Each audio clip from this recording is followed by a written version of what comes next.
Não, eu não desapareci com nada, certo? Só transformei uma expressão em outra usando identidades vetoriais. E uma integral foi para zero, porque ela integral na superfície dá zero.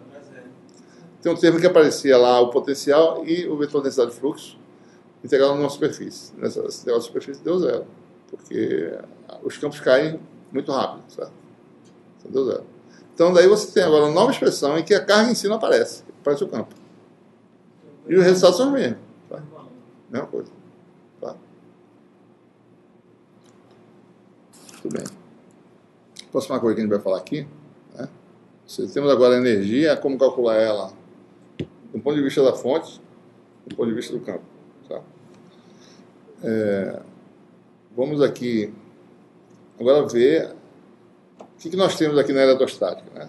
Você vai já ver, ou seja, vai se concentrar muito nos próximos 2 capítulos em resolver problemas de eletrostática usando uma formação diferencial. Tá? Mas vamos olhar as equações de Maxwell para a eletrostática, né? E divergente de D igual a ρ, né? E rotacional de E igual a zero. Equações diferenciais em regiões. Se você quer resolver essas equações, né? Você quer saber como o campo se distribui no espaço. Mas esse espaço é fragmentado em regiões distintas. Tá? As propriedades materiais dessas regiões a gente vai discutir depois. Mas existem matérias diferentes. Tem água, ar, vácuo, etc. Condutor, não condutor. Né? Então você tem, às vezes, fronteiras entre regiões diferentes. Então, como esses campos se comportam numa transição de um meio para o outro, certo? A gente não precisa saber nada das propriedades da matéria, mas o que nós temos de fundamental são as equações de Maxwell, né? Certo? Então, meio 1 e 2, né? Essas são as equações diferenciais. As correspondentes integrais são a lei de Gauss. Vamos botar assim, DDS, né? Igual a carga envolvida. E aqui eu vou fazer uma equação diferente, tá certo? Ora, se o rotacional de E é igual a zero, é porque a integral de volume do rotacional também é zero, certo? Vou usar essa equação aqui. Em geral, o pessoal não usa isso, mas eu vou usar isso porque a gente vai ter uma equação de contorno direto dessa equação aqui. Ao invés de usar a circulação, que também é equivalente, né? Circulação de E igual a zero é a equação que nos diz que o rotacional é igual a zero. Mas também a integral de volume do rotacional de E é zero, porque o rotacional é zero, né? Tá? Então temos 2 equações integrais. Então a gente quer saber, bom, dado o campo nos 2 lados de uma interface, E1 e D1, e E2 e D2, como é que eles se conectam nessa interface? Vou dar um exemplo. Uma região esférica de carga espacial. Certo? O lado de dentro é uma coisa, o lado de fora é vácuo. O lado de dentro é vácuo com carga. O lado de fora é vácuo sem carga.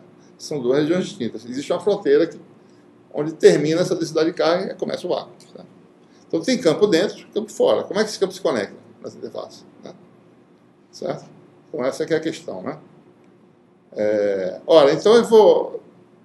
Se você olhar para essa equação aqui, ou para essa, ambas têm integral de volume, né? Eu vou pegar aqui um volumezinho cilíndrico. Uma geometria mais geral está mostrada nessa figura aqui, tá certo? Deixa eu ver se essa aqui não. Essa aqui é outra coisa. Não tem nada a ver. Cadê o negócio aqui? Essa aqui, acho que está aqui. Acho que está no final. Deixa eu ver. Está aqui. Essa é a geometria geral, né? Só para a gente ter uma ideia aí, tá certo? Você tem aí 2 regiões. Vocês estão vendo assim de forma mais tridimensional, né? Então você tem a interface, né? Entre as 2 regiões 1 e 2, um cilindro, né? Que penetra nas 2 regiões, e ele aí tem, tá certo? Digamos aí, essa interseção, né? A sombra dele na interface é isso aí, tá certo? Tá? N é esse vetor aqui, normal, né? Que vai do meio 1 para o meio 2, tá certo? Tá? Aí está o vetor normal, vai de 1 para 2, né? Então é isso que a gente está tentando fazer, a gente está fazendo de forma mais simples aqui no nosso diagrama, né? Temos aqui a área de base desse cilindro, né? Digamos, ΔS, e a normal de 1 para 2, N. Né? Ora, se eu aplicar a lei de Gauss para esse cilindro, certo? Vamos dizer que ele tem uma altura H, né? No limite em que a altura vai para zero, ou seja, de forma que eu conecte os campos dos dois lados da interface. Está aqui assim, mais visto mais de frente, assim, certo? Aqui está o cilindro visto de frente, né? Então eu faço essa altura H do cilindro tender a zero, né?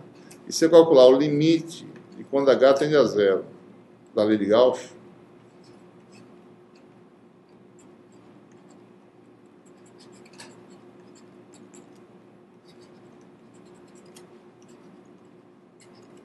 né? Pode poder ver. O que isso vai dar, né? Agora, do lado de cá, eu vou ter a contribuição do fluxo na tampa de cima, né? O DS aqui está fazendo isso, né? Aqui embaixo do DS faz isso, né? Então, você tem D2, essa área é muito pequena, tá? A área de base, né? D2 escalar N ΔS, né? É o limite disso, certo? Limite quando H tende a zero. Daí tem a contribuição do de baixo, o N está para baixo, normal, então vai ser menos, né? Está na direção de menos N ΔS. Mais alguma coisa proporcional à altura, tá certo? Então, quando essa altura tende a zero, né? Porque a área lateral é H vezes o perímetro aí do cilindro, certo? Mais uma constante chamada de K vezes H, certo? Não importa o valor de K, certo?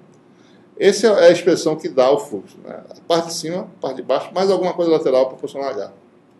E do lado direito, né, essa carga volumétrica, se existir carga de superfície na interface, esse tipo de coisas pode ocorrer.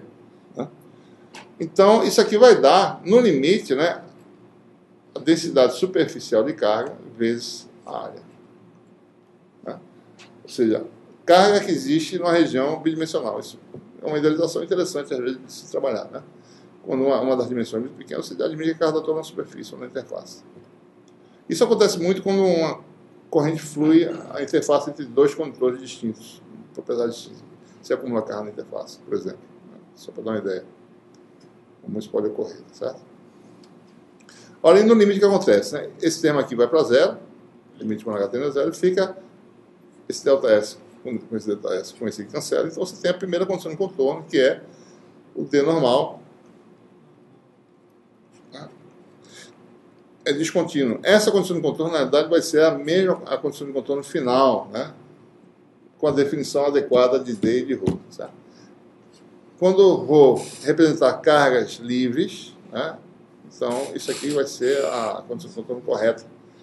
Há uma descontinuidade em D, né? Que vale ρS. Então imagine, vou mostrar o que isso quer dizer. Faça um gráfico da componente normal de D.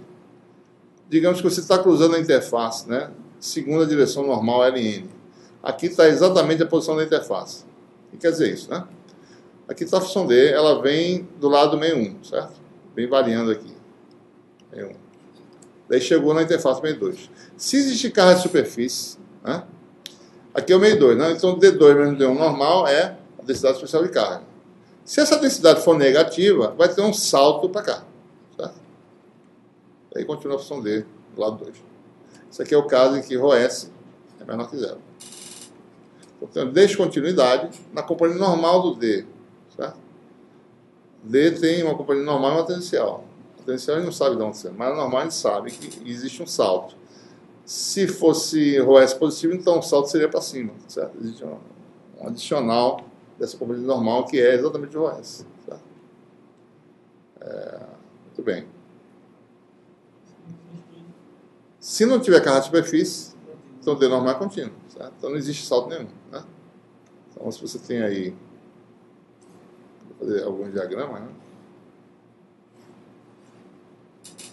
Um pouquinho terceiro aqui. Né? Certo? Isso aqui é 1 e 2, certo?